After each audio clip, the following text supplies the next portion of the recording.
During a live television broadcast, Congressman Eric Swalwell characterized Ben Shapiro as a right-wing provocateur, responsible for disseminating disinformation, to which Shapiro retorted, "Congressman, considering you shared an intimate relationship with a Chinese spy, perhaps we should discuss who exactly is spreading what." Although the hearing room erupted into chaos at this remark, that commotion was insignificant compared to the shockwave that followed when Shapiro produced 8 voluminous binders containing evidence of Swalwell's alleged transgressions. By the 34th minute of the proceedings, a Democratic committee member had already conceded that Swalwell should forfeit his security clearance, with Shapiro exposing what he termed a nuclear threat and describing the event as the most savage political dismantling of a fast-talking Harvard lawyer ever recorded. Shapiro live-streamed every document to an audience of 7 million viewers in real time, as the House Judiciary Committee hearing room was packed for what was anticipated to be mere political theater regarding social media censorship and First Amendment rights. Shapiro had been invited as an expert witness, representing voices silenced by big tech and mainstream media coordination. While Congressman Eric Swalwell of California sat on the committee with visible confidence, having planned this moment for months, with 45 minutes of questioning time and friendly media outlets ready to clip the segment titled "Swalwell Destroys Right-Wing Provocateur," the narrative having been pre-written. However, Shapiro arrived alone, carrying 8 large binders, each labeled with colored tabs, a laptop, and a legal pad covered in notes. With no attorneys, no handlers, and no prepared statements beyond the evidence itself, Swalwell began his questioning with characteristic condescension, his voice carrying the sanctimonious tone he had perfected over years of cable news appearances, stating, "Mr. Shapiro, your platform spreads right-wing conspiracy theories to millions of Americans, undermining trust in institutions and spreading disinformation about elections, COVID-19, and climate change. You have built a media empire on division and lies, so how do you justify?" But Shapiro interjected, "Let me stop you there, Congressman," his voice fast, precise, and clinical, noting that the premise was factually incorrect. Shapiro continued, "Incorrect on multiple levels. First, my audience across all platforms is 8.7 million, not millions plural, though I appreciate the free promotion. Second, name one conspiracy theory I have spread a specific claim. A specific date I will wait," causing Swalwell to pause, clearly unprepared for the immediate challenge, as Shapiro pressed, "You have questioned. Name one specific claim with a date. You made the accusation. Defend it." And as the silence stretched for 3, 5, then 7 seconds, it became clear Swalwell had nothing. "Can't do it?" Shapiro asked, his delivery rapid. "Then, let us establish ground rules before we proceed. Everything I say today will be sourced, cited, and fact-checked in real time by my team, and every document I reference will be uploaded simultaneously to my website for public verification. Can you commit to the same standard, Congressman? Yes or no?" To which Swalwell deflected, "This isn't about me." But Shapiro persisted, "Yes or no? Can you commit to sourced, cited, fact-checked statements?" It is a binary question, until Swalwell's jaw tightened and he replied, "Of course I." "Excellent," Shapiro said, opening his first binder with surgical precision. "Then let us discuss your relationship with Christine Fang. You know her as Fang Fang.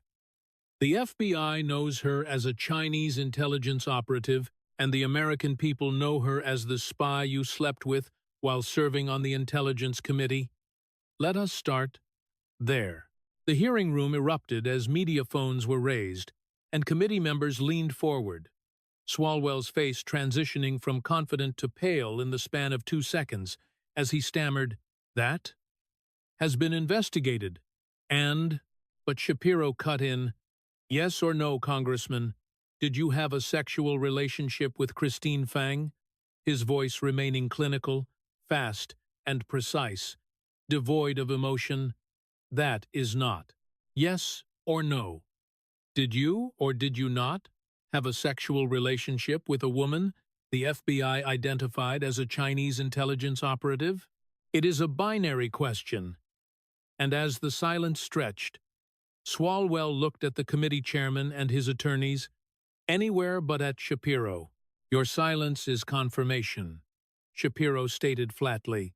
"Let us proceed to how you kept your security clearance despite being compromised by Chinese intelligence.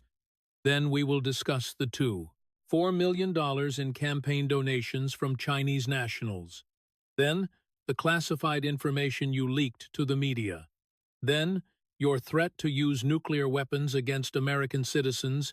Then your 0% presidential campaign. Then your systematic violations of campaign finance law."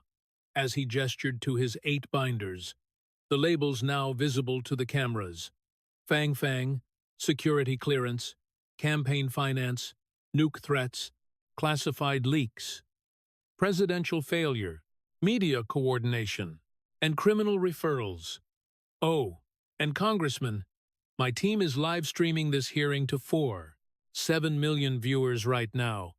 Every document I reference is being uploaded in real time, so the American people do not need media filters. They can see the evidence themselves, and thus, Swalwell's confident opening had collapsed in under 3 minutes.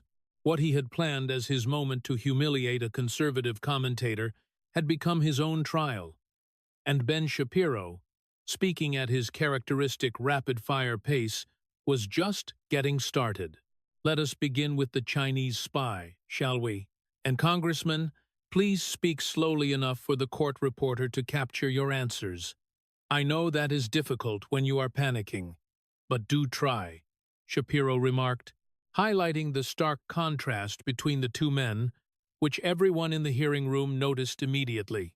Eric Swalwell sat behind the committee dais, surrounded by 3 staffers, prepared talking points in neat stacks, and the confidence of a man who had spent years lecturing people on cable news without facing real accountability.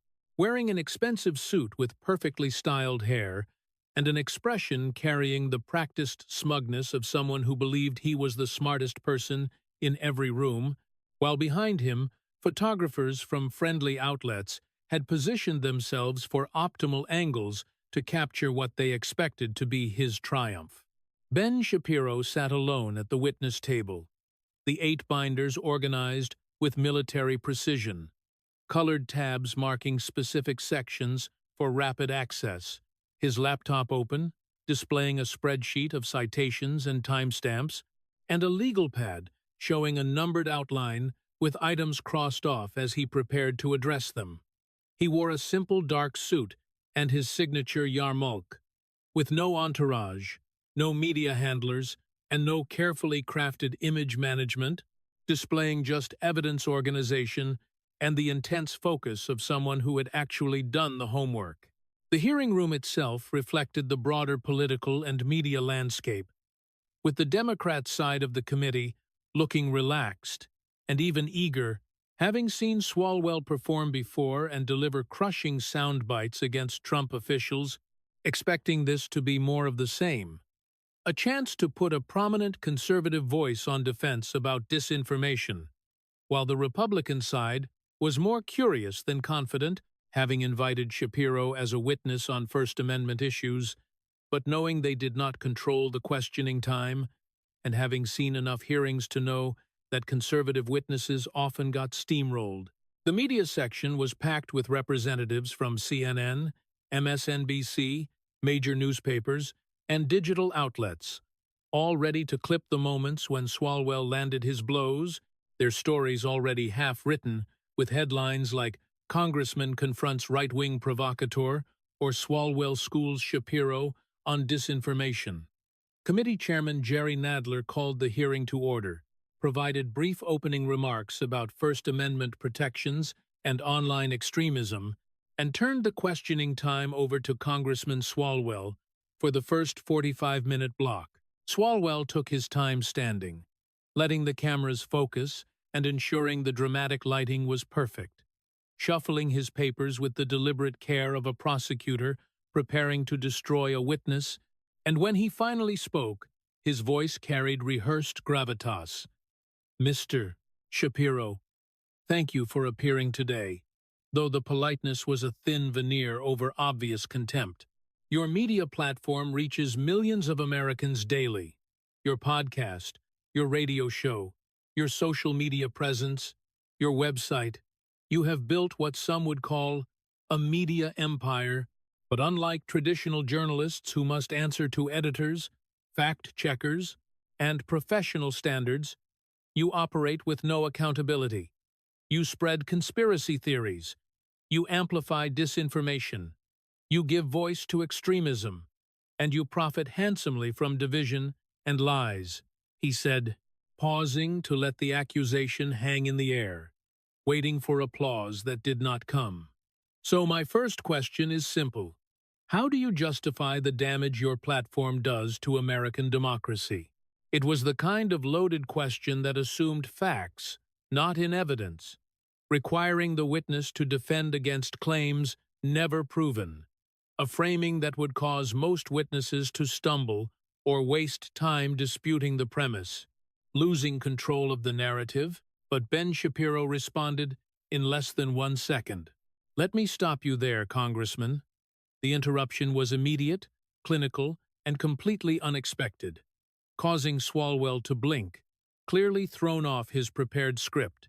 That is factually incorrect on multiple levels, Shapiro continued, his words rapid but perfectly enunciated. First, my audience across all platforms is 7 million, not millions plural, though I appreciate the free promotion, since that number will likely increase after today's hearing goes viral. Second, name one conspiracy theory. I have spread one specific claim on a specific date that proved to be false. I will wait, leaving Swalwell opening his mouth, then closing it, glancing at his prepared notes, which apparently did not include actual examples. You have questioned the election, Swalwell began, to which Shapiro retorted, questioned is not the same as spread conspiracy theories. Questioning is journalism. I questioned the security of mail-in ballot procedures. That is not a conspiracy theory. That is a policy discussion. Name a specific false claim, date, and substance. Go ahead. The rapid-fire delivery left no space for Swalwell to regain footing. 5 seconds passed, then 10, and the silence was becoming embarrassing. Can't do it? Shapiro asked, though it was not really a question. Then let us establish ground rules before we proceed, because I am going to hold you to the same standards you are trying to impose on me. He pulled his laptop closer and turned it so the committee could see the screen, demonstrating that he was showing his work. Everything I say today will be sourced. Every claim will be cited. Every document will be fact-checked in real time by my team, who are watching this hearing and verifying every statement I make. Furthermore, every document I reference from these binders, he gestured to the stack, is being photographed and uploaded simultaneously to Ben Shapiro, Swalwell, so the American people can verify the evidence themselves. Full transparency, full accountability. Shapiro looked up at Swalwell with clinical precision. Can you commit to the same standard, Congressman? Yes or no? Creating an obvious but inescapable trap. If Swalwell said yes, he would be held to an impossible standard he could not meet. And if he said no, he would look like he could not defend his claims. This isn't about me, Mr. Shapiro. You are the witness. Swalwell deflected, but Shapiro repeated, yes or no? Can you commit to sourced, cited, fact-checked statements during your questioning? It is a binary question, Congressman. You should be familiar with those from your law degree, yes or no. To which Swalwell's jaw tightened visibly as he replied, "Of course, I can commit to factual statements." "Excellent," Shapiro said, opening his first binder with the efficiency of someone who had practiced the motion 100 times, the tab reading "Fang Fang" in large letters visible to every camera in the room. "Then let us discuss your relationship with Christine Fang, also known as Fang Fang.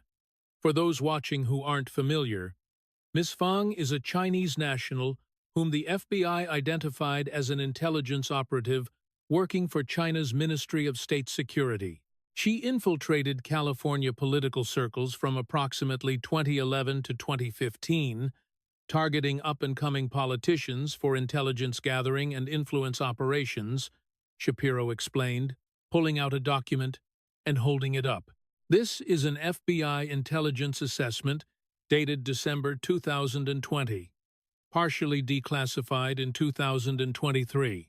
It identifies Christine Fang as a confirmed Chinese intelligence operative and lists her targets. You are on that list, Congressman. Line item 47, Eric Swalwell, Congressman, California 15th District, House Intelligence Committee." The hearing room had gone completely silent. Swalwell's 3 staffers were leaning in, whispering urgently, but Swalwell waved them off, his face reddening as he began, "That document has been investigated." But Shapiro interrupted. "Yes or no, Congressman? Did you have a sexual relationship with Christine Fang?" The question cutting through like a blade, with no preamble and no qualifications, just the binary choice Shapiro had promised. "That is not relevant to." Swalwell tried, but Shapiro persisted. "Yes or no? Did you, or did you not, have a sexual relationship with a woman the FBI identified as a Chinese intelligence operative while you served on the House Intelligence Committee?" It is a simple question with a simple answer, his delivery remaining flat, clinical, and emotionless, not angry or theatrical, simply asking a question and waiting for an answer, like a doctor asking about symptoms. Swalwell looked at Chairman Nadler, saying, "Mr. Chairman, this is inappropriate." But a voice from the Republican side of the committee, Representative Jim Jordan, leaned forward and said, "Answer the question, Congressman. Did you have a sexual relationship with a Chinese spy? Yes or no?" Creating unexpected bipartisan pressure. Swalwell's mouth opened and closed like a fish out of water, his carefully planned interrogation having collapsed in less than 5 minutes. "That matter has been investigated by the FBI. Swalwell finally managed. "I cooperated fully. I was briefed, and I cut off all contact." "Your silence and deflection are confirmation," Shapiro stated matter-of-factly. "Let me rephrase. You had a sexual relationship with Christine Fang, a Chinese intelligence operative, while serving on the House Intelligence Committee. When the FBI briefed you about her identity, you cut contact, but you remained on the Intelligence Committee with access to our nation's most sensitive secrets, despite being compromised by foreign intelligence. Is that accurate?" The rephrasing didn't allow for evasion. Swalwell could deny it explicitly, which would be provably false, or he could accept the framing, which was devastating. "I was cleared by the FBI," Swalwell said, grasping for legitimacy. "Interesting," Shapiro said, pulling out another document. "So was that before or after you received $2.4 million in campaign donations from Chinese nationals and Chinese-American organizations with documented ties to the Chinese Communist Party? Let us proceed to the campaign finance folder, shall we?" He reached for the second binder, and Swalwell realized with visible horror that the Chinese spy was just the beginning. The rapid-fire interrogation, the documented evidence, the clinical precision. This wasn't a hearing anymore. It was an execution. And Ben Shapiro, speaking faster than most people could think, had only started the first cut. Ben Shapiro opened the Fang binder fully, revealing tabbed sections with dates, FBI documents, and what appeared to be a detailed timeline, his fingers moving with practiced efficiency to find specific pages without looking.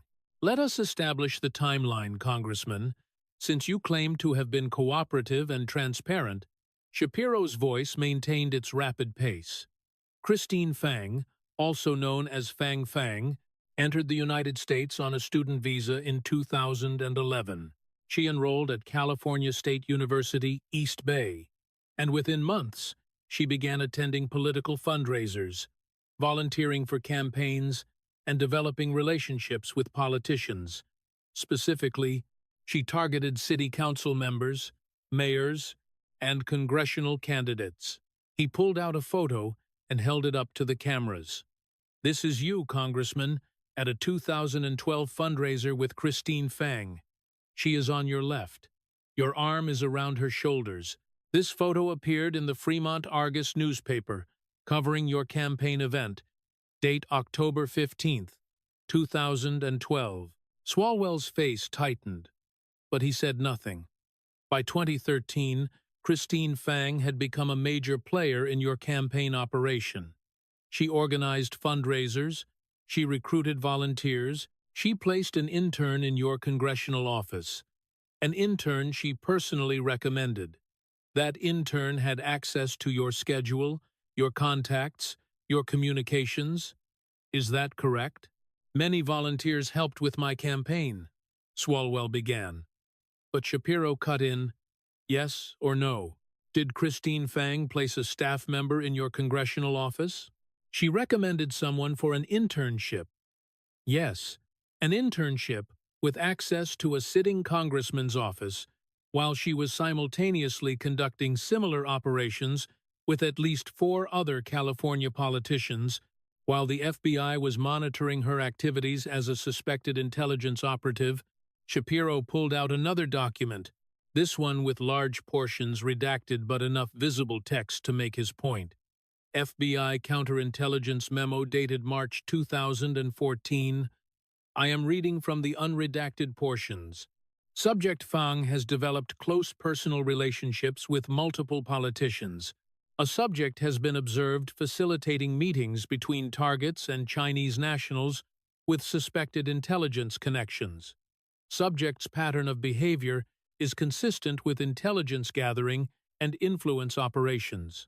He looked up at Swalwell. The FBI was monitoring her in March 2014.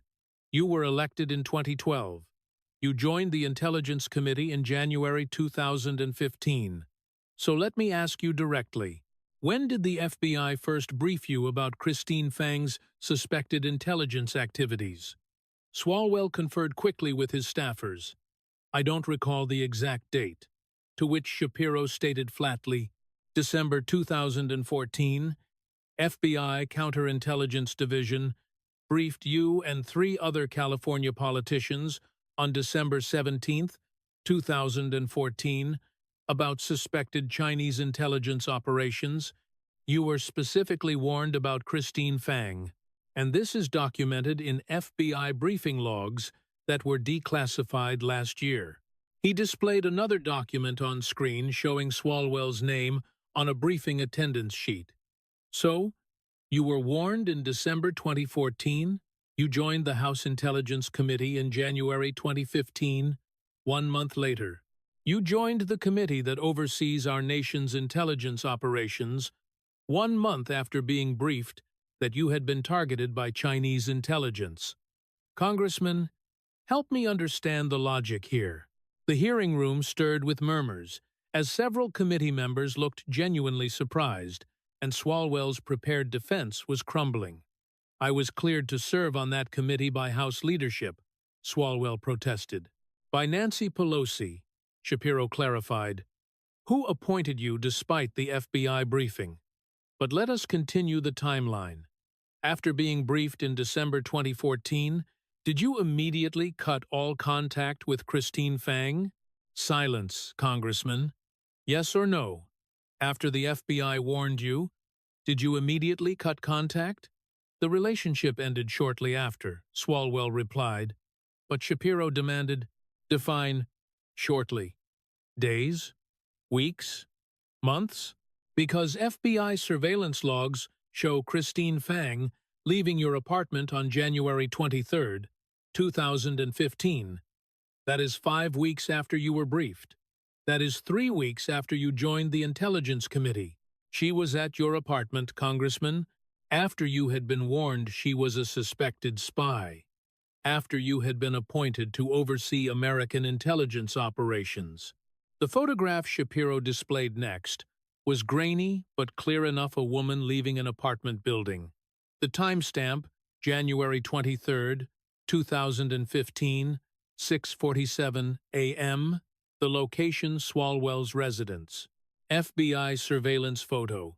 Shapiro explained, obtained through FOIA request last year. She was still in contact with you 5 weeks after the briefing, while you were on the Intelligence Committee, while you had access to classified briefings about China. Congressman, that is not cooperation. That is compromise. Swalwell looked like he had been physically struck. His staffers were frantically typing on their phones, and his fellow Democrats on the committee looked uncomfortable. But here is what really concerns me, Shapiro continued, his pace never slowing. Let us talk about what you had access to after joining the Intelligence Committee. In your first 6 months, you attended classified briefings on Chinese military capabilities, Chinese cyber operations, Chinese espionage activities in the United States, and Chinese influence operations targeting American politicians.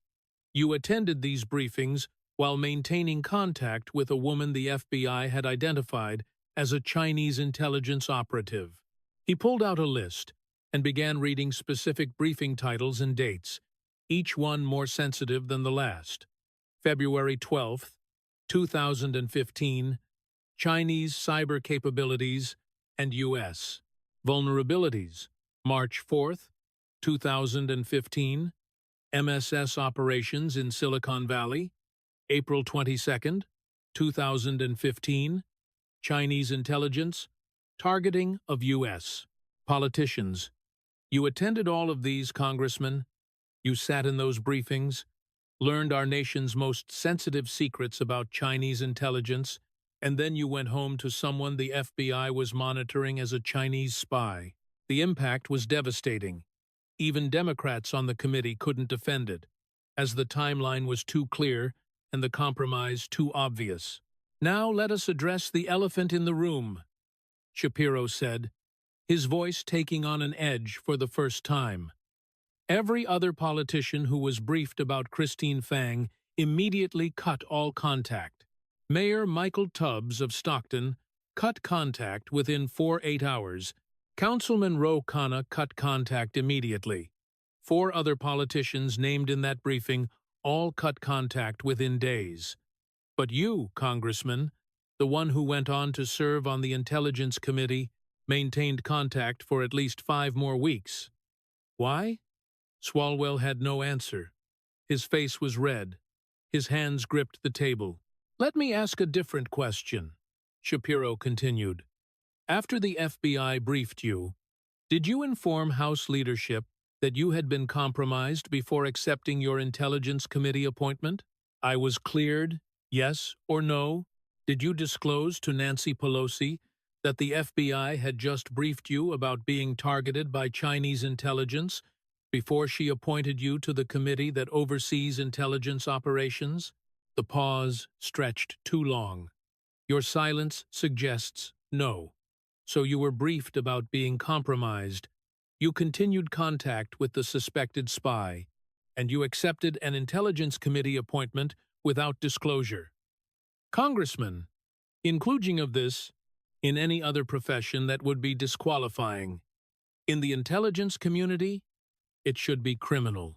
Shapiro closed the Fang section but didn't close the binder. He had more. But let us move beyond the personal relationship. Let us talk about the fundraising network Because Christine Fang didn't just target you personally, she targeted you financially. She organized fundraisers that brought in over $300,000 for your campaigns.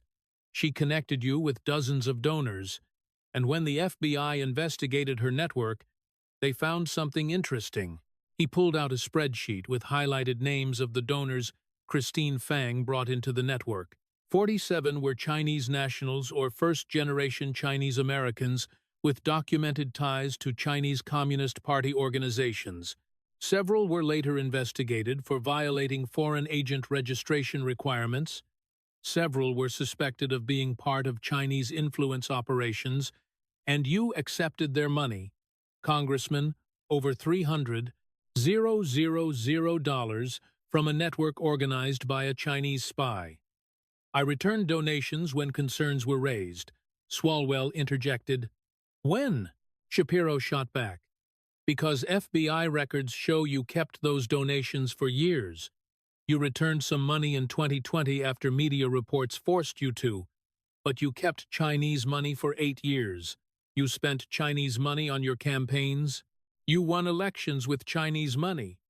And you did it all while serving on the Intelligence Committee. The hearing room was in chaos, with Republicans calling for investigations, Democrats trying to deflect, and media members frantically updating their stories.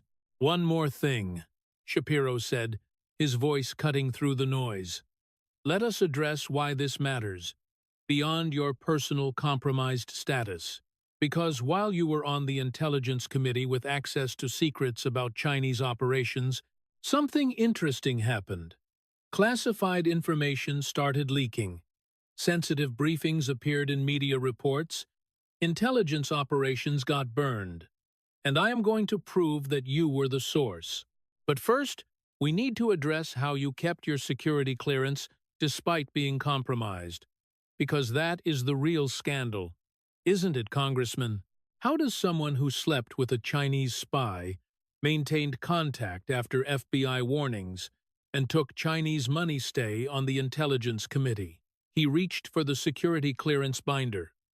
Let us examine that double standard right now. Ben Shapiro opened the second binder with the same practiced efficiency, his fingers finding the first tab without hesitation. The label read, Security Clearance Standards. Let us discuss security clearances, Congressman. Specifically, let us discuss the standards that apply to everyone except you. He pulled out a document and displayed it. This is the SF-86, the standard form for background investigation for security clearances. Every federal employee, every contractor, every military member who needs access to classified information must complete this form. Section 20C specifically asks about foreign contacts. Question 20C. 1. Have you had close or continuing contact with a foreign national within the last 7 years? You had to answer this question, Congressman. What did you answer? Swalwell shifted uncomfortably. I answered truthfully. Did you disclose your relationship with Christine Fang? Yes or no? That information was provided to appropriate authorities. After you were caught, Shapiro clarified, after the FBI briefed you, after she had already compromised you. But let us put that aside for a moment and talk about what happens to other people in your situation, people who aren't protected by Nancy Pelosi. Shapiro pulled out a thick stack of case files and began reading with machine gun speed. Michael Flynn lost security clearance for a phone call with a Russian ambassador, which was his job as incoming national security advisor. Jared Kushner, security clearance delayed for years due to foreign contacts that were part of his business portfolio. Dozens of Trump administration officials denied clearances or had them revoked for foreign contacts, far less compromising than sleeping with a Chinese spy. He looked up at Swalwell. But you, Congressman, you kept your clearance. You stayed on the Intelligence Committee. You continued to access our nation's most sensitive secrets about China, despite being compromised by Chinese intelligence. Help me understand the logic. The comparison was devastating. Flynn's case was fresh in conservative minds, a decorated general destroyed for doing his job, and here was Swalwell, compromised by Chinese intelligence, still serving on the committee that Flynn had tried to protect. Let me make this even more stark, Shapiro continued, pulling out more examples. Navy analyst Jonathan Pollard sentenced to life in prison for sharing classified information with Israel. A U.S. ally. Navy engineer John Walker, life in prison for sharing submarine secrets with the Soviet Union during the Cold War. Reality winner, 5 years in prison for leaking one classified document to the press. Shapiro's delivery accelerated, but Eric Swalwell sleeps with a Chinese spy, takes Chinese money, leaks classified briefings to the media, and stays on the Intelligence Committee. One standard for them, no standard for you. How does that work, Congressman? Swalwell tried to respond, but Shapiro wasn't finished. Actually, let me show you exactly how it works. This is the security clearance investigation timeline for Trump administration officials compared to your case. He displayed a chart showing multiple timelines. Jared Kushner, 16-month security clearance delay, multiple FBI interviews, extensive financial review, ultimately approved with restrictions. Michael Flynn, immediate suspension, under investigation, clearance revoked, prosecuted.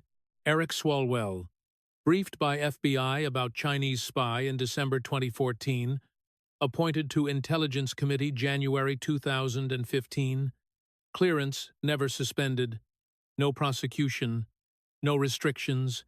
The visual was damning. The double standard undeniable. Let us talk about what you had access to, Congressman, because this isn't abstract. This is specific classified programs and operations that you accessed while compromised. Shapiro pulled out a redacted document with enough visible text to make his point. House Intelligence Committee Classified Briefing, Schedule 2015 to 2020. You attended 437 classified briefings during your time on the committee. Let me read some of the topics. His pace increased to a blur of facts. Chinese military modernization and U.S. responses, countering Chinese espionage in the United States, CIA operations in China, NSA, signals intelligence on Chinese communications, FBI counterintelligence operations against Chinese intelligence services. He looked up.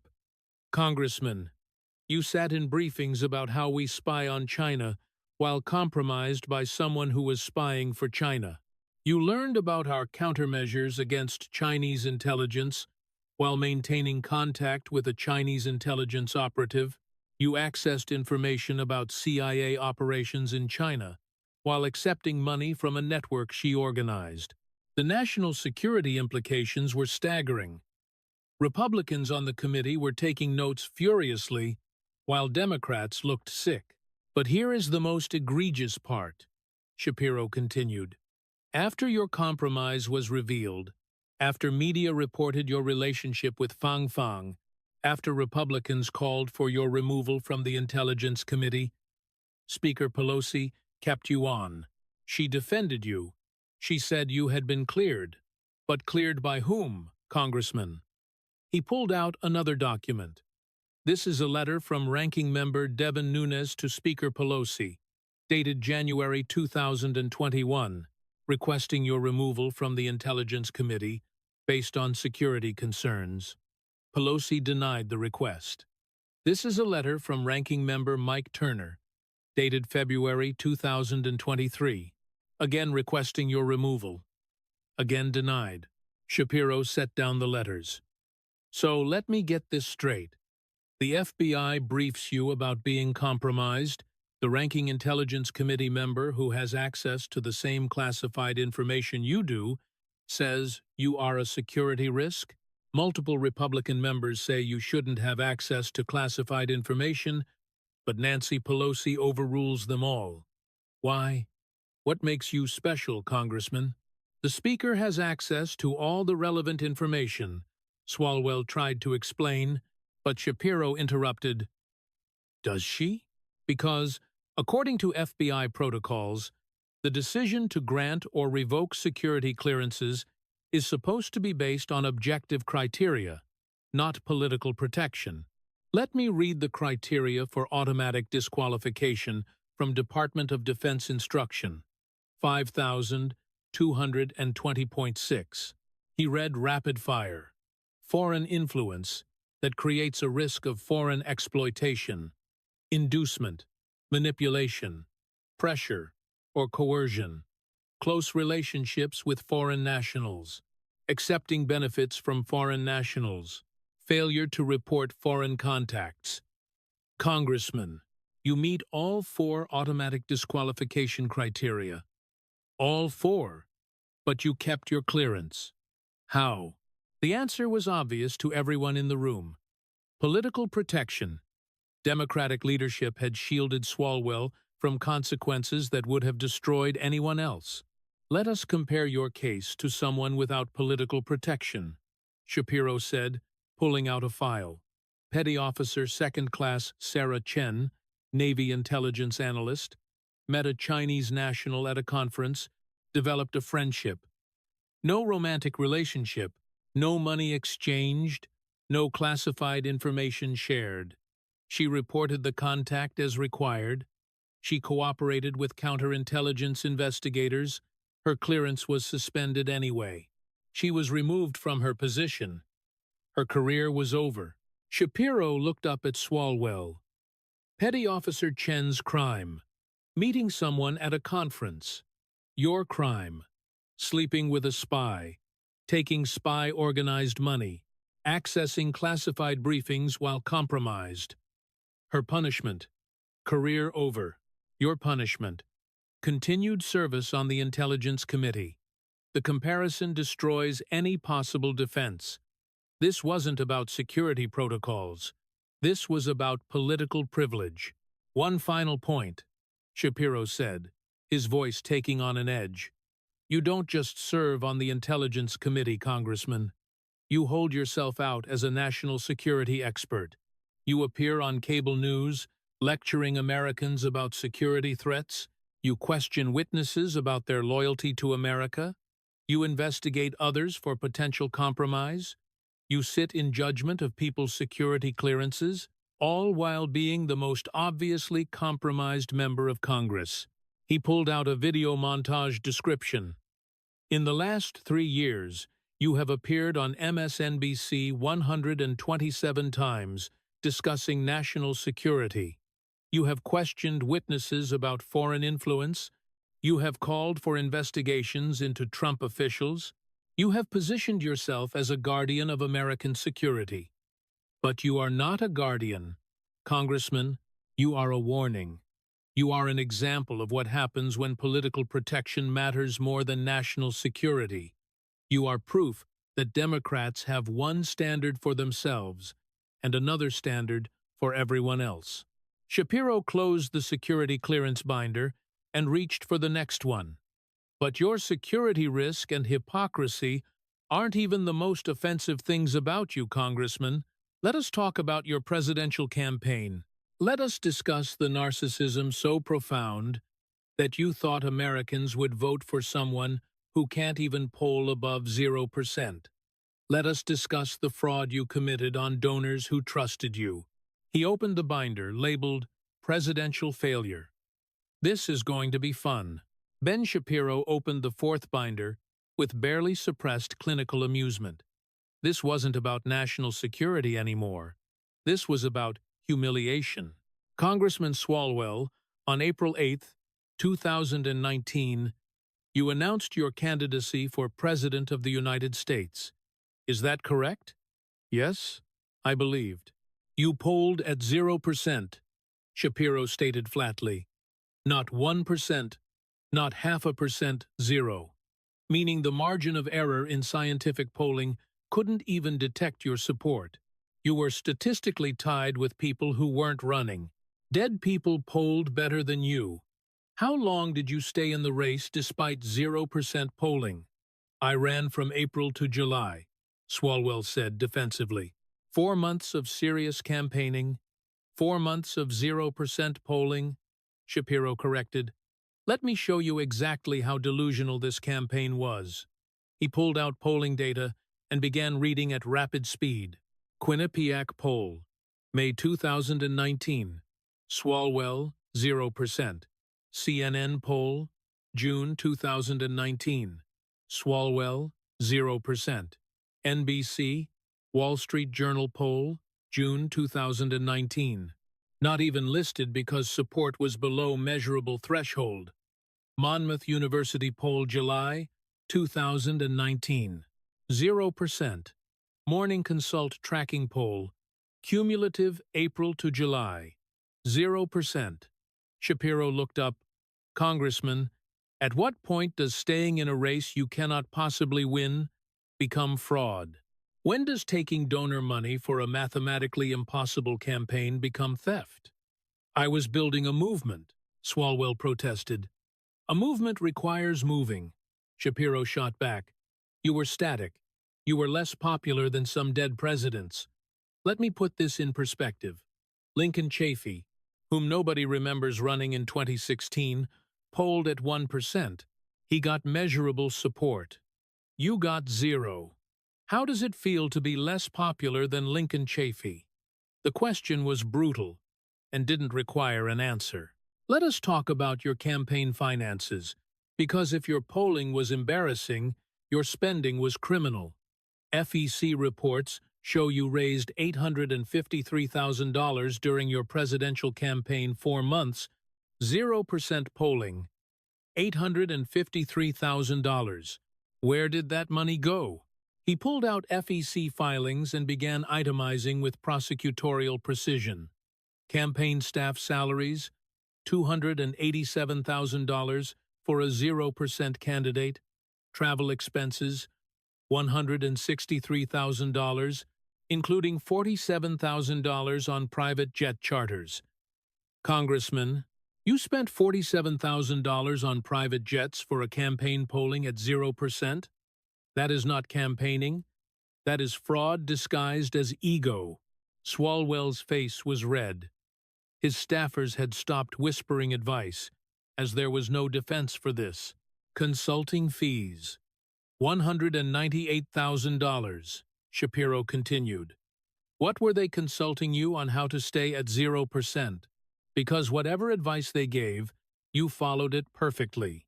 You achieved exactly 0%. Media buys. $112,000. I saw some of those ads, Congressman. They were, let me be charitable, forgettable. The best thing about your ads was that nobody saw them. The hearing room was struggling not to laugh. Even some Democrats were suppressing smiles. This wasn't political anymore. This was a roast. But the worst part isn't the money you spent, Shapiro said. It's the money you kept spending after it became obvious you had 0 chance.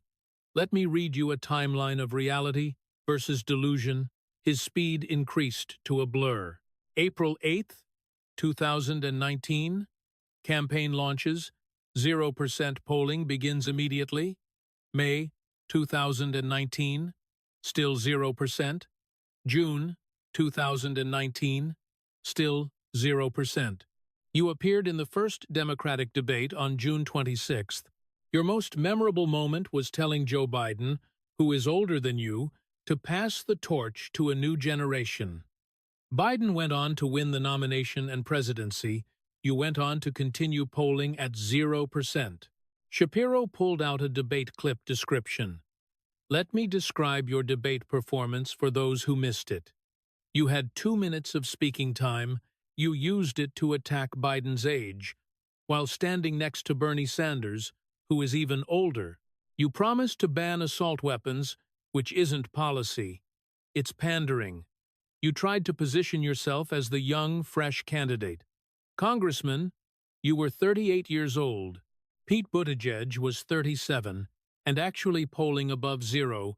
Tulsi Gabbard was 38 and polling above 0. You weren't young and fresh. You were just 0. The clinical destruction was complete, but Shapiro wasn't finished. After that debate disaster, most candidates would reassess. Not you. You stayed in the race for another month.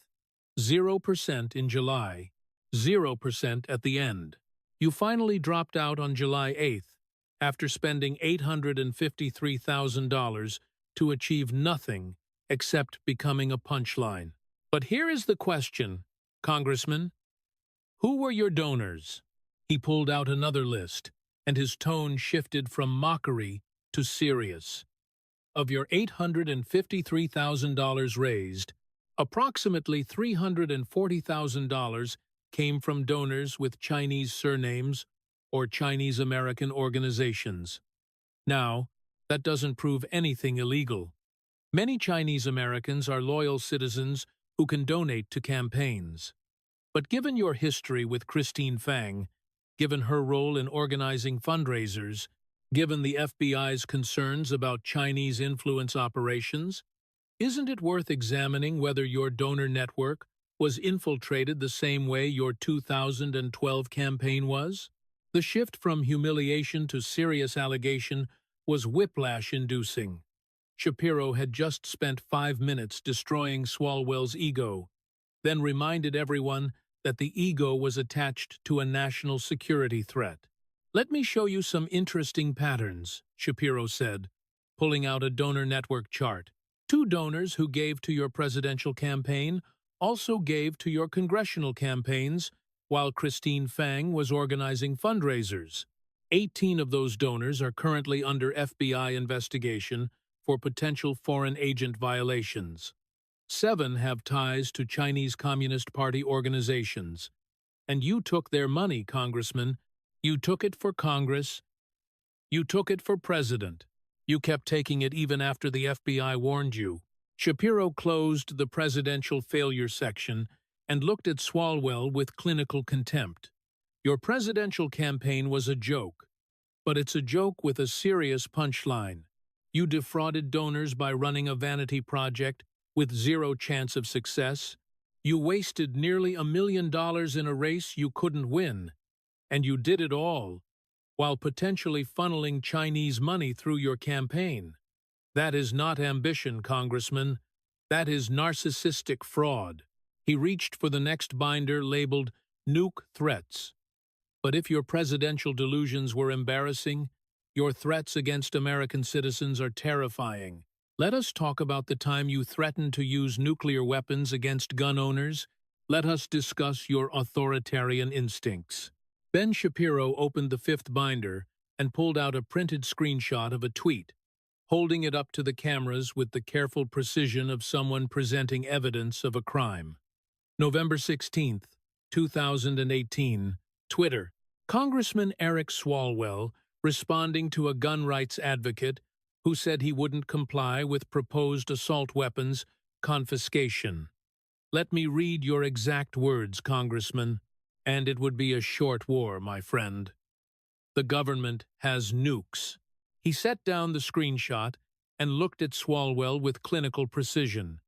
Did you threaten to use nuclear weapons against American citizens? Yes or no? That was taken out of context, Swalwell began. Context, Shapiro repeated. Let me provide context. Joe Biggs, a combat veteran, responded to your proposal for mandatory assault weapons buybacks by saying, quote, "I will not comply." You responded by threatening nuclear weapons. What context makes that acceptable?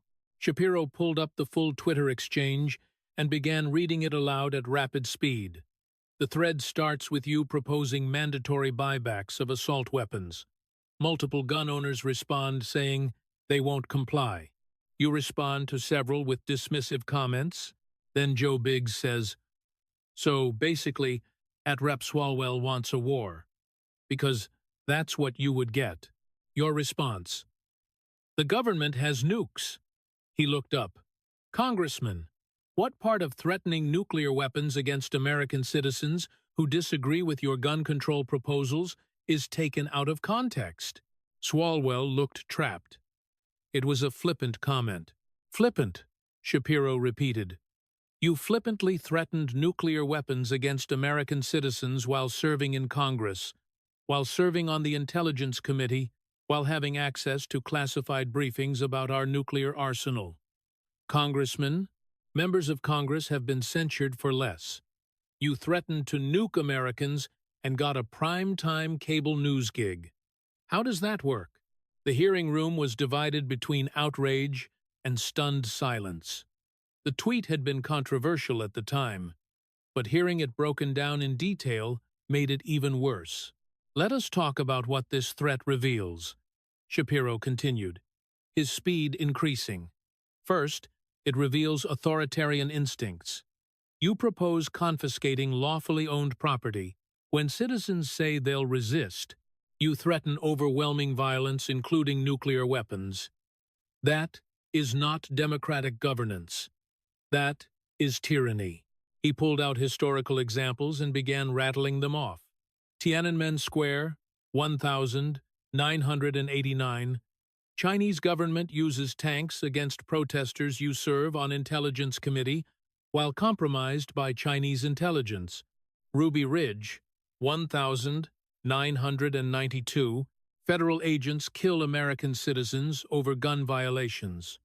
Waco, 1993. Federal agents kill 76 people, including children, over gun violations. And you look at that history and think, let's add nukes. Congressman, that is not policy, that is psychopathy. Shapiro pulled out more tweets, each one showing a pattern. But this wasn't your only threat. Let me read some others. January 2020, you tweeted at gun rights advocates, "We will take your guns whether you like it or not." March 2021, you said mandatory buybacks should be enforced with overwhelming government force. June 2022, you suggested gun owners who resist confiscation should be charged with domestic terrorism. He looked up. See the pattern? Confiscate, threaten, prosecute. That is not the American way, Congressman. That is the Chinese way. Did you learn that from Fang Fang? The connection to the Chinese spy scandal was devastating. Shapiro was building a narrative that Swalwell wasn't just compromised by Chinese intelligence, he had adopted their authoritarian methods. Let us discuss the Second Amendment, since you seem confused about it, Shapiro said, pulling out a pocket constitution, a deliberate echo of conservative iconography. Amendment 2. A well-regulated militia. Being necessary to the security of a free state, the right of the people to keep and bear arms. He looked up at Swalwell. Shall not be infringed. That's pretty clear. But you want to infringe. You want to confiscate. And when citizens point out their constitutional rights, you threaten nukes. Congressman, that is not a policy difference. That is a fundamental misunderstanding of American governance. Shapiro's delivery accelerated further. But here is the hypocrisy that really bothers me. You want to confiscate guns from law-abiding citizens. You threaten nuclear weapons against people exercising their constitutional rights. But how much armed security do you have, Congressman? Capitol Police protect you. You probably have private security. You definitely benefit from armed security at events. So, you want guns for your protection, but not for the citizens you threaten? That is tyrannical hypocrisy. He pulled out photos from Swalwell's public events. Here you are at a town hall. Capitol Police armed in the background. Here you are at a campaign event. Private security armed at the perimeter. You hide behind guns while threatening to nuke people who want to defend themselves. How very Chinese Communist Party of you. The comparison kept returning to China, and it was deliberate. Shapiro was connecting every scandal back to the original compromise. Let us talk about who you threatened, Shapiro continued. Joe Biggs, the veteran you threatened with nukes, served multiple combat tours. He defended America overseas. You threatened to nuke him at home. What do you say to veterans who fought for the Constitution while you threatened to shred it? Swalwell had no response. His earlier confidence had evaporated completely. Here is what really concerns me, Shapiro said, his voice dropping to deadly serious. You sit on the Intelligence Committee. You have access to classified information about our nuclear arsenal. You know where weapons are located. You know command and control procedures. You know our capabilities. And you casually tweet about using those weapons against American citizens. He pulled out a national security memo. Department of Defense Directive 5210.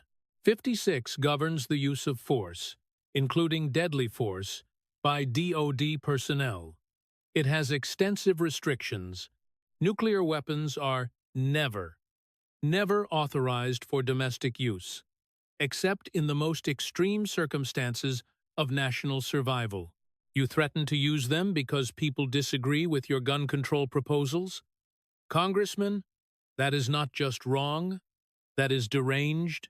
Shapiro closed the nuke threats section, but kept his hand on the binder. You know what your tweet reveals more than anything? It reveals what you really think about American citizens. You don't see us as free people with rights. You see us as subjects to be controlled. When we disagree, you threaten violence. When we assert rights, you promise overwhelming force. When we dare to say, I will not comply with your unconstitutional demands, you threaten nuclear weapons. Congressman, you are not defending democracy. You are threatening it. He reached for the next binder labeled Classified Leaks. But your authoritarian threats against citizens pale in comparison to your actual crimes against national security. Let us talk about the classified information you leaked to the media. Let us discuss how you violated your oath, your clearance, and federal law for cable news appearances and political gain. Ben Shapiro opened the sixth binder with the methodical care of someone who knew this section would end careers. The tab read, Classified Leaks, in bold letters, and beneath it were dozens of color-coded tabs marking specific incidents. Congressman Swalwell, as a member of the Intelligence Committee, you receive classified briefings on a regular basis. These briefings are marked with classification levels: confidential, secret, top secret, and various compartmented access levels. You have signed non-disclosure agreements. You have been briefed on the penalties for unauthorized disclosure. You know that leaking classified information is a federal crime, correct? Yes, I am aware of, Swalwell began. Then explain this. Shapiro pulled out two documents side by side. Left side, classified briefing summary from House Intelligence Committee, February 14, 2018. Marked Top Secret, SCI, Subject FBI Investigation into Russian Influence Operations, right side. Washington Post article, February 14, 2018, 6 p.m., containing details from that briefing. The briefing occurred at 2:00 p.m. The article was published 4 hours later. You appeared on MSNBC at 9 p.m. that same night, discussing the breaking news. Congressman, that is not journalism. That is you reading your own leak on television.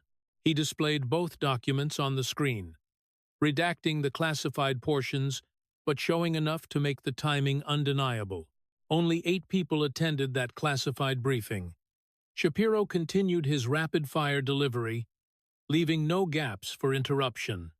The gang of 8, plus 2 staff members, by 6 p.m.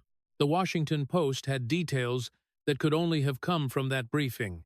By 9 p.m., you were on cable news discussing those same details. Explain the timing, Congressman. Swalwell looked at his remaining attorney, who was frantically scribbling notes.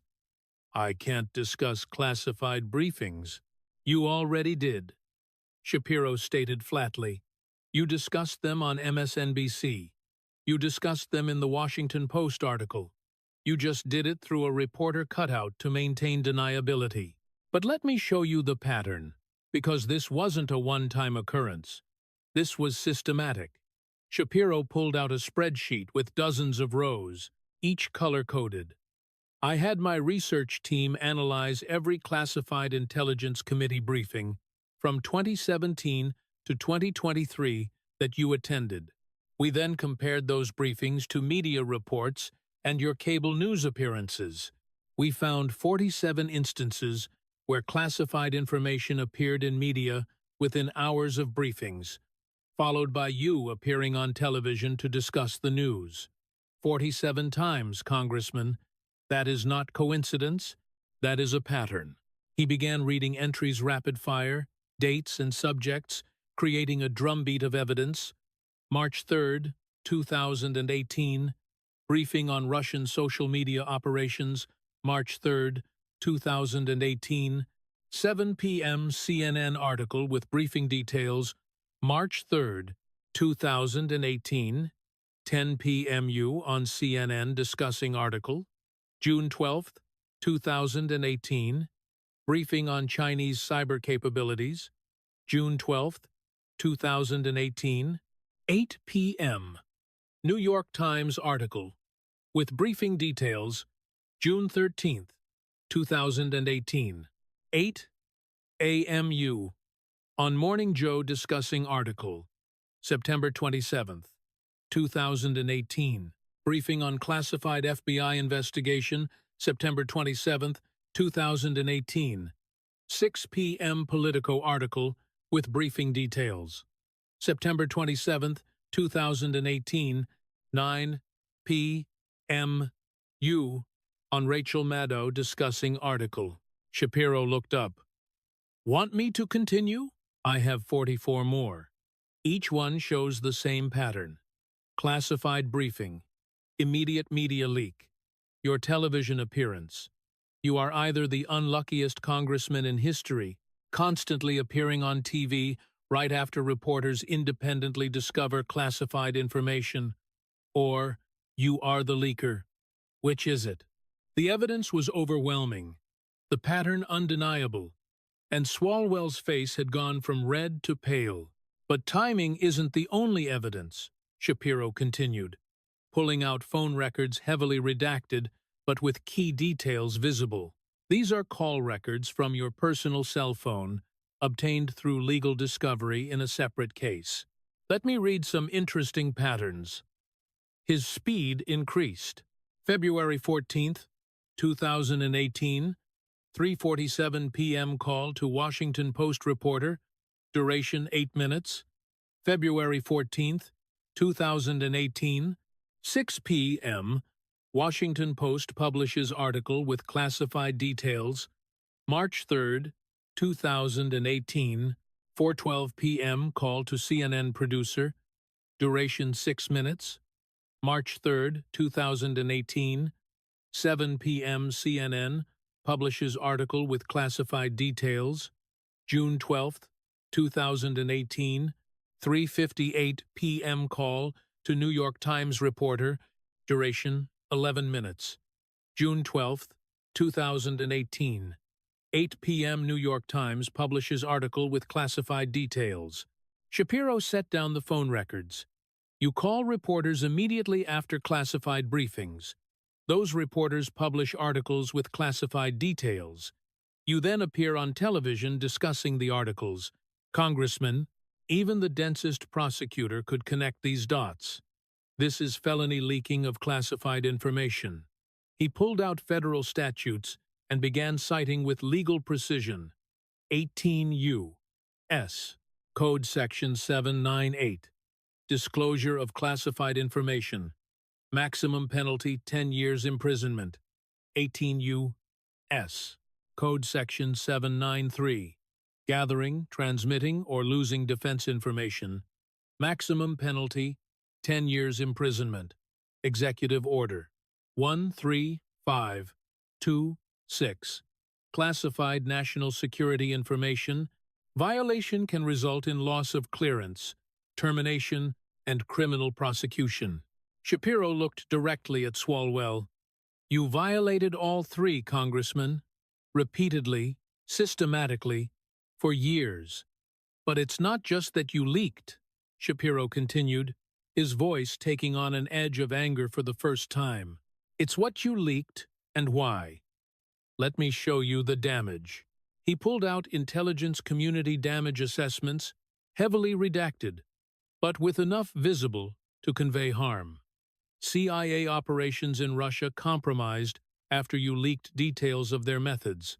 NSA signals intelligence, Chinese and Russian intelligence services altered their communications after your leak revealed our capabilities.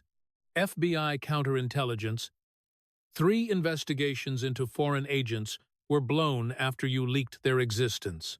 Shapiro's delivery accelerated to machine gun pace. People died, Congressman. Intelligence assets were arrested. Operations that took years to develop were destroyed. All because you wanted to appear on cable news. All because you wanted to be seen as the insider with secrets. All because your ego mattered more than national security. He pulled out one specific case. July 2019, you attended a classified briefing about a CIA asset in Iran, providing intelligence about nuclear weapons development. That asset was codenamed Cardinal. 2 weeks later, details about Iranian nuclear intelligence appeared in the New York Times. The article didn't name Cardinal, but it provided enough detail that Iranian counterintelligence could identify the source. Cardinal was arrested in August 2019. He was executed in January 2020. Shapiro set down the document with deliberate care. A human being died because you leaked classified information. His family was arrested. His associates were interrogated, all because you couldn't keep your mouth shut. The hearing room was deathly silent. Even Democrats looked horrified. But you didn't just leak to hurt Trump, Shapiro continued. You leaked to help yourself. Let me show you the financial incentive. He pulled out speaking fee records. After each major leak that you appeared on television to discuss, your speaking fees increased. After particularly damaging leaks, you got book deal offers. Media companies paid you to be a contributor. Leak? Appear on TV? Get paid. That is not whistleblowing, Congressman. That is espionage for profit. Shapiro showed a timeline of leaks, matched with Swalwell's income. 2017. 8 major leaks. Speaking fees $75,000. 2018. 12 major leaks. Speaking fees $120,000. 2019. 15 major leaks. Speaking fees $180,000. You monetized classified information. You turned state secrets into personal income. That is literally the definition of espionage. He closed the classified leaks section and looked at Swalwell with contempt. You swore an oath to protect classified information. You signed legal documents acknowledging the penalties. You sat in briefings where people's lives depended on secrecy, and you violated all of it. You leaked to reporters. You appeared on television. You got rich, and people died. Shapiro reached for the next binder. But your classified leaks, as serious as they are, pale in comparison to your campaign finance fraud. Let us talk about the Chinese money you took, kept, and lied about. Let us discuss the felonies that are going to send you to prison. He opened the binder labeled Campaign Finance Fraud. This is where your career ends, Congressman. Ben Shapiro opened the 7th binder with clinical precision. Unlike the previous sections that mixed humiliation with allegations, this one was pure prosecutorial evidence. Congressman Swalwell, let us discuss your campaign finances. Specifically, let us discuss the foreign money you accepted, the straw donors you used, and the fraud you committed against the Federal Election Commission and American voters. He pulled out a donor list with hundreds of highlighted names. These are your campaign donors from 2012 to present. I've highlighted in red every donor with a Chinese surname or connection to Chinese organizations. Count them with me, 284 individual donors. Now, that alone isn't illegal. Many Chinese Americans are proud American citizens who have every right to donate to campaigns. But let us look closer. Shapiro pulled out a second list. These are the donors Christine Fang organized, recruited, or introduced to your campaigns. The FBI identified 73 specific donors in her network. Of those 73, how many did you return donations from?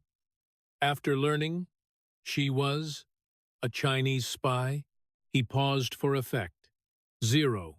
You kept every penny. $687,000 from a network organized by a Chinese intelligence operative. And you kept it all. That's not true, I returned. Swalwell protested. In 2020, Shapiro interrupted, you returned some donations in 2020 after Axios published the Fang story and after the FBI investigation became public. But you kept Chinese money from 2012 to 2028 years. You spent that money on campaigns, you won elections with that money, and you did it all while serving on the Intelligence Committee. Shapiro's delivery accelerated into a blur of facts. But here is where it gets criminal. Let me introduce you to the concept of straw donors. That is, when someone gives money to a campaign using another person's name to circumvent contribution limits, it is a felony. Let me show you evidence of straw donors in your network. He pulled out FEC reports and bank records side by side. Donor Li Chen, listed occupation restaurant worker, listed income $32,000 per year, total political donations $5,800 to your campaign, the maximum allowed. Here's her bank records for the donation period. Shapiro displayed bank statements with numbers highlighted. January 15th, 2016, deposit of $6,000 from consulting services. January 16th, 2016, $5,800 donation to Swalwell campaign. She earned $32,000 a year. Congressman, where did she get $6,000 in consulting income? And why did she immediately donate 97% of it to you? He pulled out another example. Donor James Wu, listed occupation graduate student, listed income $18,000 per year. Total donations $2,900. Here's his bank records.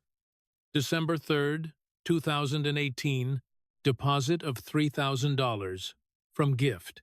December 4th, 2018, $2,900 donation to your campaign. Shapiro began pulling out donor after donor, each one showing the same suspicious pattern. Low-income individuals making maximum donations immediately after receiving unexplained deposits. I have 47 donors showing this exact pattern. Shapiro stated, low income, maximum donation, immediately after suspicious deposit. That is not grassroots support, Congressman. That is money laundering. Someone was giving money to these donors specifically to donate to your campaign. Who was giving them money? Let us find out. Shapiro pulled out a network analysis chart that looked like a spiderweb of connections. These are the financial connections between your suspicious donors. 31 of them received money from the same 3 Chinese-American business organizations. Those organizations have documented ties to Chinese Communist Party United Front Work Department operations. The FBI has been investigating these organizations for foreign agent violations since 2017. He pointed to specific nodes on the chart. California Chinese American Business Council donated to or paid 12 of your straw donors. Asian American Pacific Islander Political Alliance connected to 9 donors. Chinese American Heritage Foundation connected to 10 donors All three organizations are currently under FBI investigation for functioning as unregistered foreign agents. Shapiro looked up at Swalwell. You took money from organizations being investigated as Chinese foreign agents, laundered through straw donors to circumvent contribution limits. That is conspiracy to violate campaign finance law? That is accepting money from foreign agents? Those are both felonies, Congressman. I had no knowledge, Swalwell tried. You had FBI briefings, Shapiro shot back. In December 2014, the FBI briefed you about Chinese influence operations. They warned you about Christine Fang's fundraising network. They told you to scrutinize your donors, and you continued accepting money from the same network. No knowledge requires not being told. You were told, you did it anyway. Shapiro pulled out another document. But it's not just Chinese money. Let us talk about your wife, Sarah Swalwell. Her consulting firm, Swalwell Strategies, was paid $340,000 by your campaign from 2016 to 2023. What services did she provide? He displayed FEC disbursement records. Let me read the descriptions. Strategic consulting, media relations, digital strategy. Very vague, very convenient. Let me show you what she actually did. Shapiro pulled out Swalwell Strategies business filings. According to California business records, Swalwell Strategies had one employee, Sarah Swalwell. No office, no other clients, no digital footprint. It existed solely to receive money from your campaign, Congressman. That is called conversion of campaign funds to personal use. It is a felony. My wife provided legitimate. Swalwell protested. Show me one deliverable, Shapiro challenged. One strategic document, one media plan, one piece of digital content. Show me any evidence that $340,000 in payments produced any actual work. The silence confirmed there was nothing to show. You paid your wife $340,000 in campaign money for phantom consulting services, Shapiro stated. That's fraud, but it gets worse. Let us look at how that money was spent. He pulled out credit card records. Swalwell Strategies credit card expenses. $47,000 at Nordstrom, $23,000 at luxury hotels, $15,000 at restaurants with $000 at a spa. Congressman, your campaign paid your wife's company $340,000, and she spent it on personal luxuries. That is conversion of campaign funds. That is criminal. Shapiro pulled out FEC complaint forms. The Campaign Legal Center filed a complaint about your wife's payments in 2020. The National Legal and Policy Center filed a complaint about your Chinese donors in 2021. The Foundation for Accountability and Civic Trust filed a complaint about your straw donors in 2022. 3 separate complaints, all documented, all with evidence. Want to know what happened to them? He pulled out FEC correspondence. All 3 complaints were dismissed by the FEC without investigation. Why? Because the FEC had 3 Democratic commissioners and 3 Republican commissioners. Tie votes mean no action. The Democratic commissioners voted to dismiss complaints against you every time. You were protected. Congressman, protected by partisan commissioners who put party over law. But that protection ends now, Shapiro said, his voice hardening. Because I am not an FEC commissioner, I am a private citizen with a platform and evidence. And all of this evidence, every donor list, every bank record, every FEC complaint, every FBI document is being uploaded to my website right now. 4.8 million people are watching this hearing live. They can see the evidence, they can see your crimes, and they can demand actual accountability. Shapiro closed the campaign finance fraud binder and sat back slightly. You took foreign money. You used straw donors. You paid your wife campaign funds for fake consulting. You converted campaign money to personal use. You did all of this while serving on the Intelligence Committee, while being compromised by Chinese intelligence, while leaking classified information. Congressman, you are not just corrupt, you are a one-man crime wave. He reached for his final binder labeled Criminal Referrals. And now, it is time for consequences. The hearing room had transformed over the course of 3 hours. What began as Eric Swalwell's planned interrogation of a conservative media figure had become something closer to a criminal trial, where the prosecutor was destroying the defendant on live television. Swalwell sat slumped in his committee chair. His earlier confidence completely evaporated. His 3 staffers had long since stopped whispering advice. There was no defense left, and his remaining attorney looked like he wanted to be anywhere else. Ben Shapiro opened his final binder with the finality of someone delivering a closing argument. Let me summarize for the committee, for the media, and for the 8 million Americans watching this live. Eric Swalwell, Congressman from California, member of the House Intelligence Committee, Chinese spy, slept with her, kept contact after FBI warnings, kept Chinese money. Security clearance should have been revoked but protected by partisan leadership.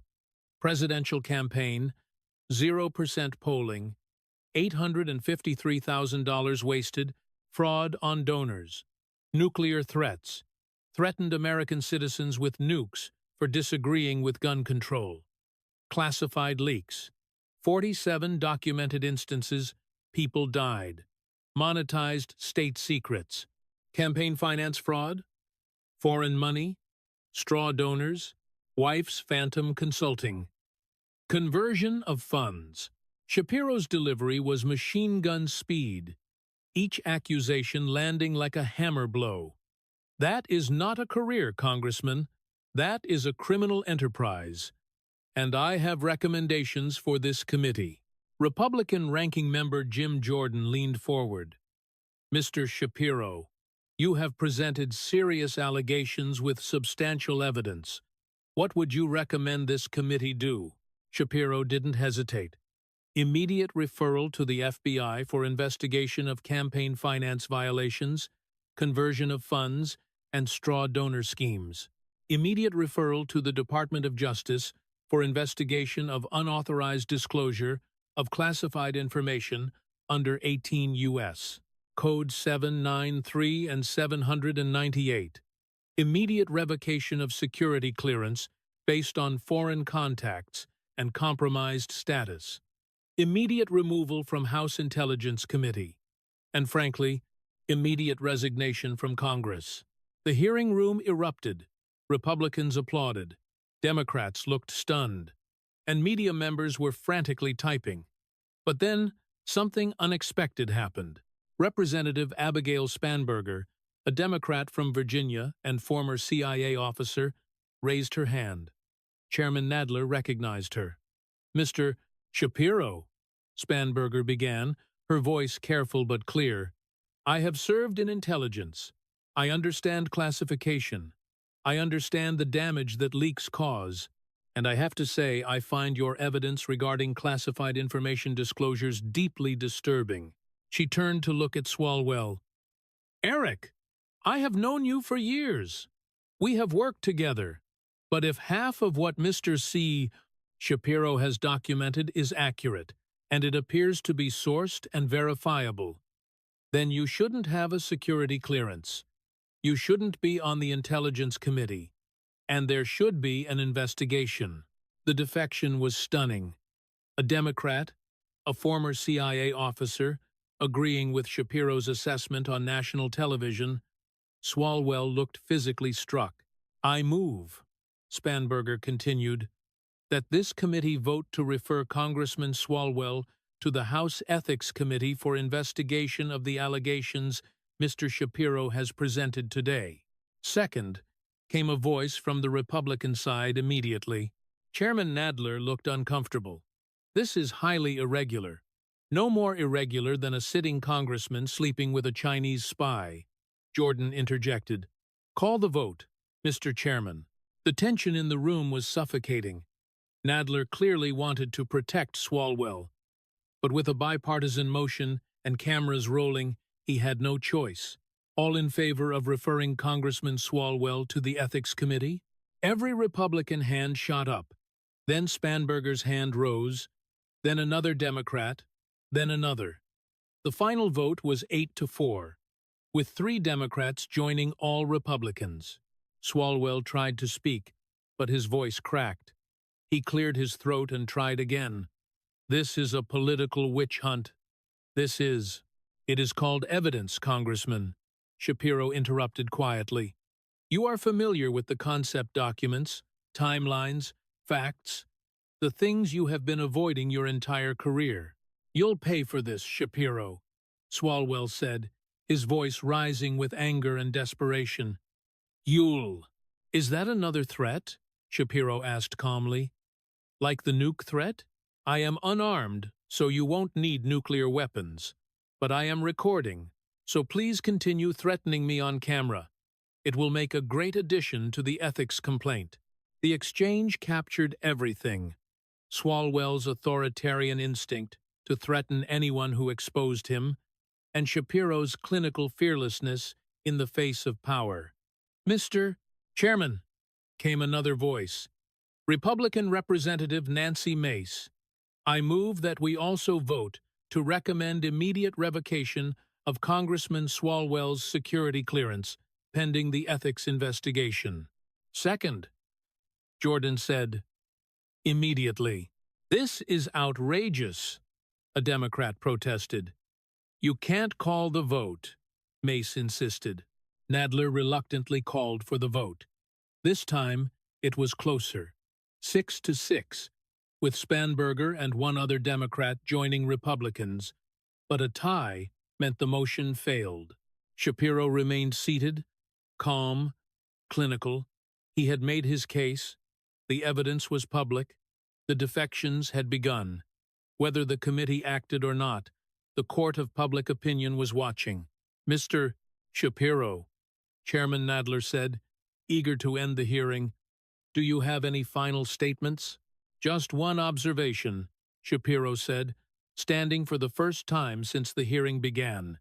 He gathered his binders, stacking them with the same methodical care he had shown throughout. Congressman Swalwell began today by calling me a right-wing provocateur, spreading disinformation. I responded by presenting facts, sources, documents, timelines, and evidence. He had nothing but deflections, threats, and silence. That is the difference between someone who seeks truth and someone who fears it. Shapiro picked up his stack of binders. Every document I referenced today is now public. Every allegation is sourced. Every timeline is verifiable. The American people don't need media filters or political spin. They can examine the evidence themselves and draw their own conclusions. He turned to look directly at Swalwell. Congressman, you said I'd pay for this, but I am not the one who slept with a Chinese spy. I am not the one who leaked classified information. I am not the one who committed campaign finance fraud. I am not the one under ethics investigation. You did all of that, and the only thing I did was document it. If truth is something you think people should pay for, then you have fundamentally misunderstood American values. Shapiro headed toward the exit, then paused and turned back. Oh, and Congressman, that 0% polling in your presidential race? It is starting to make sense. Nobody wanted to vote for you because deep down America knew something was wrong. They couldn't articulate it. They didn't have evidence, but they knew. Today I gave them the receipts. Good luck with your re-election campaign. As Shapiro walked out of the hearing room, the chaos erupted fully. Republicans were calling for criminal investigations, Democrats were scrambling to distance themselves, and media members were filing stories with headlines that had shifted 180 degrees from their prepared narratives. Eric Swalwell sat alone at his committee seat, his career effectively over, destroyed not by political opposition, but by documented evidence delivered at rapid-fire pace by a commentator he had tried to humiliate. The last image captured by cameras was Swalwell, being helped up by staffers, his hands shaking, his face pale, as he stumbled toward the exit of a hearing room where he had intended to be the prosecutor but had ended up as the convicted. Outside, Shapiro gave a brief statement to swarming media. Facts don't care about your feelings. Evidence doesn't care about political protection. Truth doesn't care about Eric Swalwell's career. Today was about accountability. The evidence is public. Americans can judge for themselves. He walked away without taking questions. His job done, his evidence deployed, his case complete. Behind him, the wreckage of a congressional career smoldered in real time. 48 hours after Ben Shapiro's testimony destroyed Eric Swalwell in front of 4.8 million live viewers, and countless more through viral clips, the consequences began cascading with unprecedented speed. The video became the most watched congressional hearing in American history, and every major news outlet had to cover it, even those sympathetic to Democrats, as the evidence was too documented, too sourced, and too public to ignore. Within 24 hours, number Swalwell crimes was trending globally. Within 48 hours, conservative media had created compilation videos of every damning moment. Within a week, law schools were discussing it in legal ethics classes as a master class in evidence presentation. The FBI, already investigating some of Swalwell's campaign finances, expanded their investigation. Within days of the hearing, federal prosecutors opened a grand jury investigation into classified information leaks. The House Ethics Committee, forced to act by bipartisan vote and public pressure, announced a comprehensive investigation. But the political pressure moved faster than official investigations. Within a week, 3 Democrats had called for Swalwell to resign. Within 2 weeks, 10 Democrats had joined them. Within 3 weeks, House Minority Leader Hakeem Jeffries quietly suggested to Swalwell that he might want to consider spending more time with family. The campaign finance revelations hit hardest. The FEC, embarrassed by public evidence that they had dismissed legitimate complaints for partisan reasons, reopened 3 separate investigations. When their own analysis confirmed Shapiro's findings about straw donors, they levied a record $1.2 million fine against Swalwell's campaign, the largest campaign finance penalty in House history. But money wasn't Swalwell's biggest problem. The Chinese spy scandal, already known but somehow normalized, became radioactive after Shapiro's timeline presentation. The FBI confirmed that Swalwell had maintained contact with Fang Fang longer than previously disclosed. They confirmed the fundraising network had Chinese intelligence connections, and they confirmed that Swalwell should never have been allowed on the Intelligence Committee after being compromised. 2 months after the hearing, Speaker Mike Johnson made the decision that Democratic leadership had refused to make. He removed Swalwell from the Intelligence Committee by majority vote. The final tally was 217 to 212, with 3 Democrats joining Republicans. One of those Democrats was Abigail Spanberger, who gave a floor speech explaining her vote. "National security isn't partisan," Spanberger said from the House floor. "Security clearances aren't political favors. When someone is compromised by foreign intelligence, they lose access to secrets, period. That is not Republican or Democrat. That is basic security protocol that should apply to everyone. I wish my Democratic colleagues had enforced this standard years ago. We failed, and I am voting to correct that failure." Her speech went viral among national security professionals who had been quietly horrified by Swalwell's continued committee service. 3 months after the hearing, Eric Swalwell held a press conference announcing he would not seek re-election in 2024. He framed it as wanting to spend time with family and pursue opportunities in the private sector. But everyone knew the truth. He was being forced out. His approval ratings in his district had collapsed. A Democratic primary challenger was already running. Attack ads featuring Shapiro's evidence. Major donors had abandoned him. Speaking opportunities had dried up, and MSNBC had quietly ended his contributor contract. "I am proud of my service to California and to this nation," Swalwell said in his resignation announcement, his voice lacking its usual confidence. "I have fought for gun safety, for accountability, for justice, and I am confident that history will judge my work fairly." But history was already judging. Law schools were teaching his case as what not to do. Intelligence professionals were using him as an example of compromised officials. Ethics watchdogs were citing his career as evidence of partisan double standards, and conservative media was treating getting Swalwelled as shorthand for being destroyed by documented evidence. The FBI's investigation expanded to include his wife's consulting firm.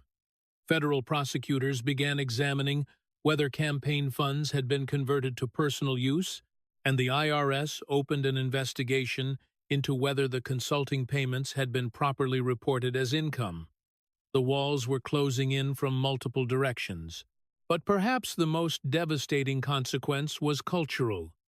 Shapiro had proved something that conservatives had long suspected, that with enough preparation, documentation, and platform, a private citizen could hold corrupt officials accountable even when institutions failed. His model: meticulous research, public evidence dumps, rapid-fire presentation, modern media distribution, became a template.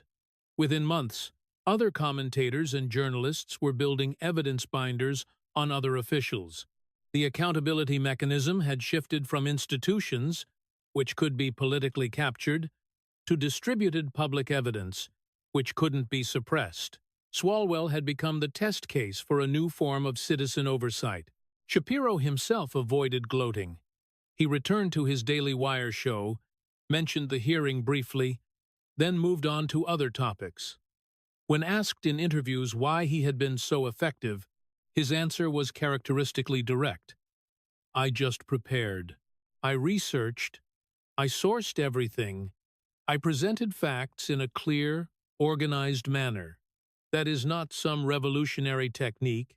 That is basic intellectual responsibility. The only reason it seemed remarkable is because so few people in media and politics actually do it anymore. They deal in narratives, emotions, tribal signaling. I dealt in evidence. Evidence won." But in private moments captured by a Daily Wire behind-the-scenes documentary, Shapiro reflected more thoughtfully on what the hearing represented. "Swalwell thought he could intimidate me with congressional power," Shapiro said to his production team. "He thought his position gave him authority over truth. But power doesn't determine facts. Evidence determines facts. And when you are armed with evidence, you don't need power. The truth is its own authority." He paused, then added, "That is what they don't understand. They think politics is about who has more institutional power, more media allies, more political protection. But there is a higher power than all of that. Reality, facts, truth. I didn't destroy Swalwell's career. Reality destroyed it. I just made sure reality was documented and public." 6 months after the hearing, federal prosecutors announced indictments. Eric Swalwell was charged with conspiracy to violate campaign finance laws, 3 counts, conversion of campaign funds to personal use, 4 counts, and making false statements to the FEC, 7 counts. His wife was charged with conspiracy and fraud. Maximum sentences totaled 37 years, though plea negotiations began immediately. Swalwell maintained his innocence, calling the charges political persecution and a right-wing witch hunt. but the evidence came from his own FEC filings, his own bank records, his own campaign disclosures. There was nothing political about math and documents. The classified leaks investigation took longer, as it always does with classified information, but CIA, NSA, and FBI counterintelligence all confirmed that leaks had occurred, that they had caused damage, and that Swalwell had motive, opportunity, and means. Whether prosecutors could prove it beyond reasonable doubt remained to be seen, but his intelligence career was over regardless. A year after the hearing, political scientists and journalists were still analyzing its impact. It had changed how congressional hearings were covered, with more focus on evidence and less on performative questioning. It had changed how citizens engaged with politics, with more demand for sourced claims.